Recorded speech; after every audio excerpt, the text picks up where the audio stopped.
এটাকে বলা হয় অদৃশ্য।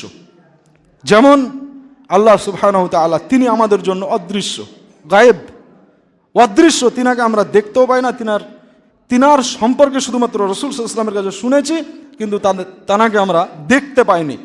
উনি হচ্ছেন আমাদের জন্য অদৃশ্য।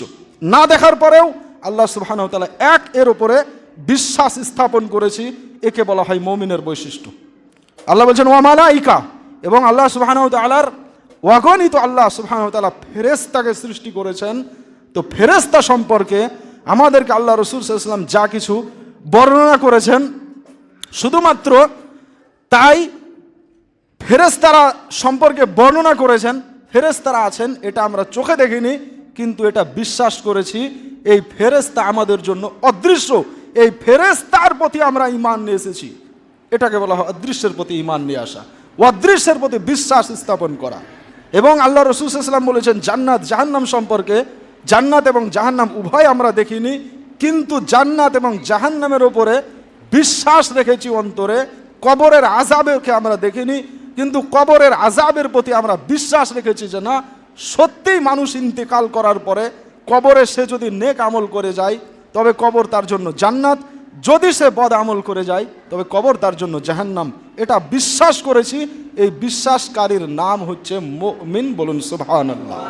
কোরআন এইভাবেই বলছে মুমিনের ডেফিনেশন, মুমিনের ব্যাখ্যা কোরআন এভাবেই করেছেন, আল্লাযীনা ইউমিনুনা বিল গায়ব।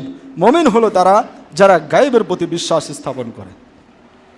তো এটা মানুষের পার্সোনাল ম্যাটার। কেউ যদি চায় তবে সে বান্দা আল্লাহ এবং তার রাসূলের প্রতি ঈমান নিয়ে আসতে পারে, কিন্তু কেউ যদি না চায়, লা ইকরাহা ফিদ্দিন, দিনের মধ্যে কোনো রকম জবরদস্তি নাই। ওটা আপনার ব্যক্তি স্বাধীনতা, আপনার স্বাধীনতা আছে ওই ব্যাপারে। যদি আপনি ঈমান না নিয়ে আসেন আপনাকে কেউ জবরদস্তি করবে না, এবং কোরআন তাই বলছে কারো প্রতি লা ইকরাহা ফিদ্দিন, দিনের মধ্যে কোনো জবরদস্তি নাই। এবার আল্লাহ বলছেন ওয়া আমিলুস সালেহ। প্রথমত মুমিন হলাম বা মুমিন হলো বান্দা। এইবার আল্লাহ সুবহানাহু ওয়া তাআলা বলছেন ওয়া আমিলুস সালেহ, এবং বান্দা নেক আমল করবে। কোরআন এবং হাদিসের পরিপূর্ণ ব্যাখ্যা শুধুমাত্র এই শব্দটুকুনের মধ্যে ভরা আছে, ওয়া আমিলুস সালেহ, নেক আমল করবে। তো নেক আমল কি? নেক আমল কি? রাসূল করিম সাল্লাল্লাহু আলাইহি সাল্লাম কে এবং আল্লাহ সুবহানাহু ওয়া তাআলা কে? আতিউল্লাহ ওয়া আতিউর রাসূল। অপর আয়াত আল্লাহ সুবহানাহু ওয়া তাআলা বলছেন মায়ুতি রাসূলা ফাকাদ আতা আল্লাহ। অপর আয়াত আল্লাহ সুবহানাহু ওয়া তাআলা বলছেন ওয়ামা আতাকুমুর রাসূলু ফাখুযুহু ওয়ামা নাহাকুম আনহু ফান্তাহু। এ আল্লাহ এবং তার রাসূলের আনুগত্য করো, এর নাম হচ্ছে নেক আমল। আল্লাহ এবং তার রাসূল সাল্লাল্লাহু আলাইহি সাল্লামের দেখানো সিরাতাল মুস্তাকিম পথে চলো, এর নাম হচ্ছে নেক আমল।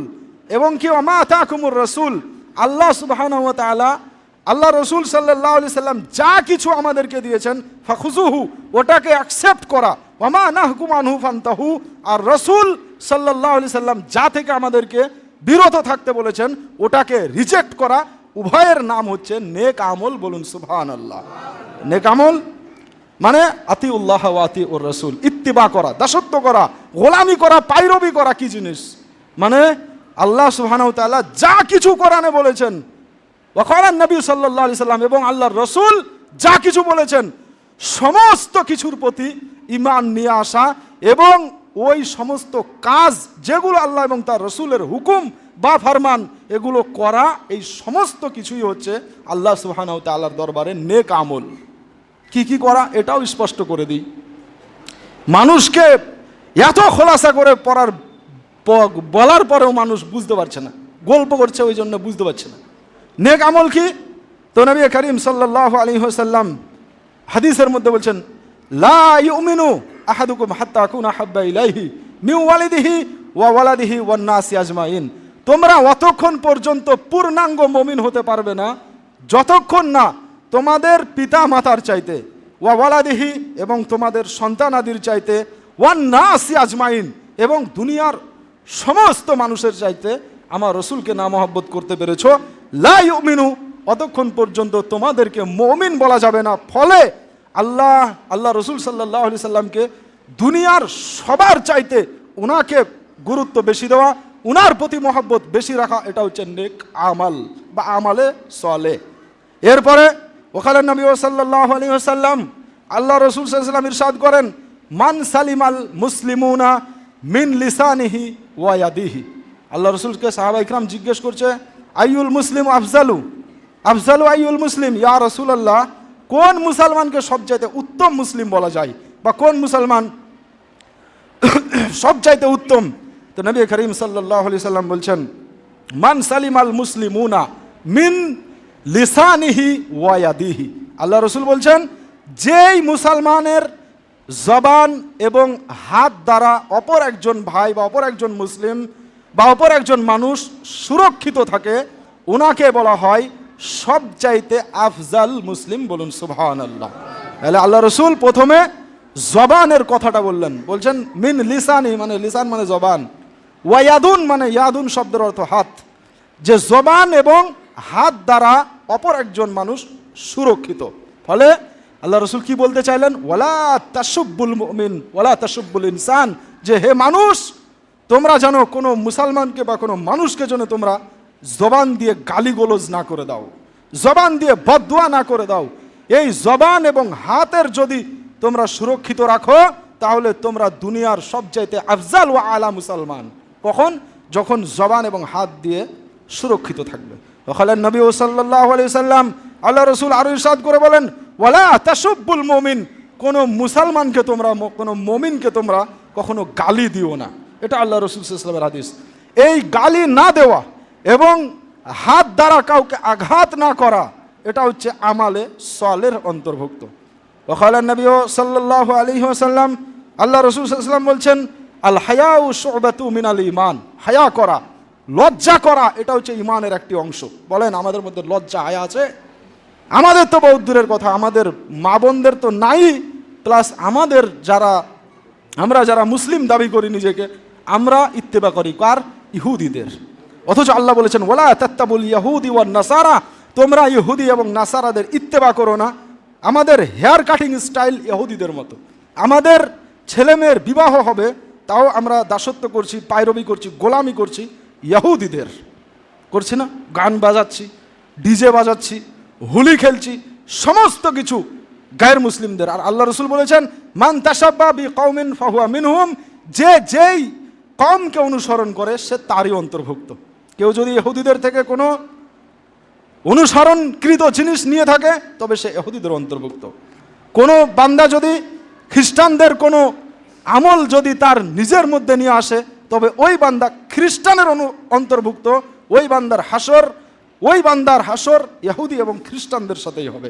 ওই বান্দা কিয়ামতের ময়দানে ইহুদি এবং খ্রিস্টানদের জামাতের সাথেই উঠবে। ওখানে নবী সাল্লাল্লাহু আলাইহি সাল্লাম, আল্লাহ রাসূল সাল্লাল্লাহু আলাইহি সাল্লাম আরো ইরশাদ করেন যে, ওখানে নবী সাল্লাল্লাহু আলাইহি সাল্লাম, আল খিবাতু আশাদ্দু মিনাজ জিনা। আল্লাহ রাসূল বলছেন, তোমাদের জবান সুরক্ষিত মানে কি?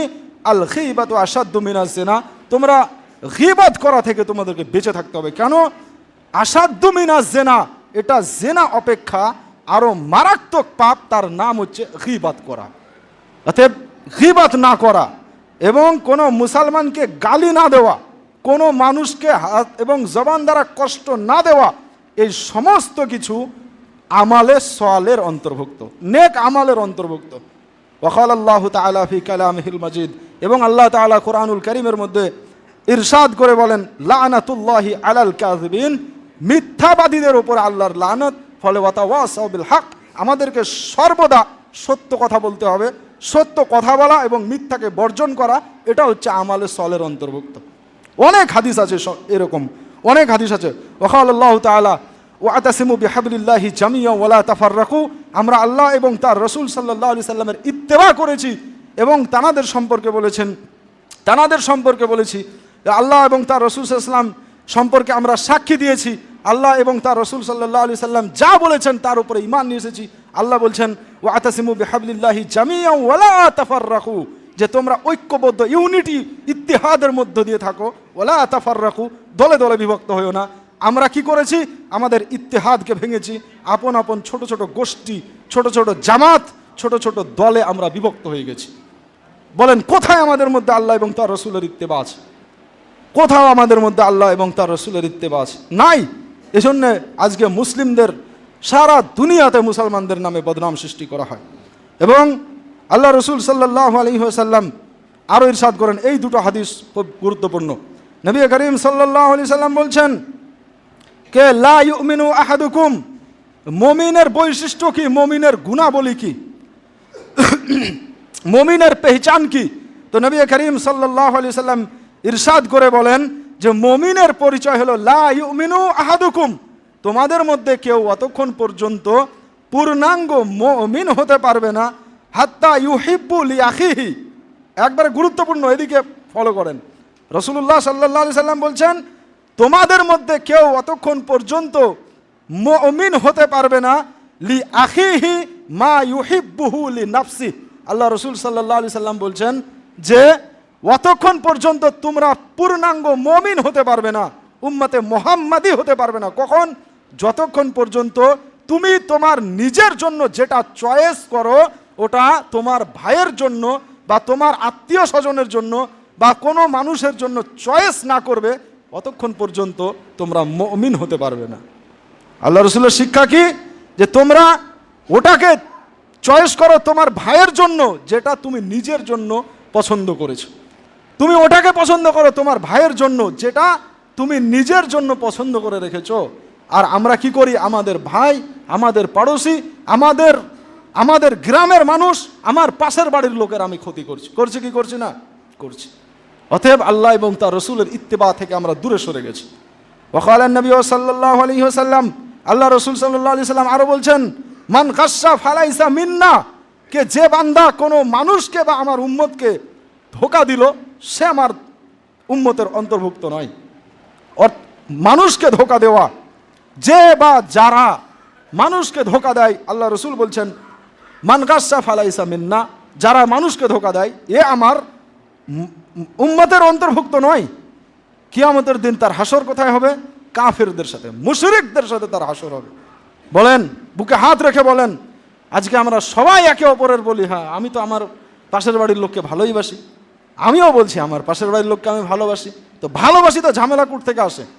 গীবাত, এত চুগলি, এত মিথ্যা, অপবাদ, তহমত চায়ের দোকানে বসে বসে কার নামে করা হয় বলেন? সবাই যদি আমরা আপন আপন জায়গা থেকে বলি যে হ্যাঁ আমি তো ভালো, আমি তো কারো গীবত করি না, তো করে কে? ইসলামের এত দুর্ব্যবস্থা কে করলো? মুসলিমদেরকে আজকে দেখার পরে টেরোরিস্ট বলছে। এই সুযোগ কে দিয়েছে? মুসলিমরা দিয়েছে।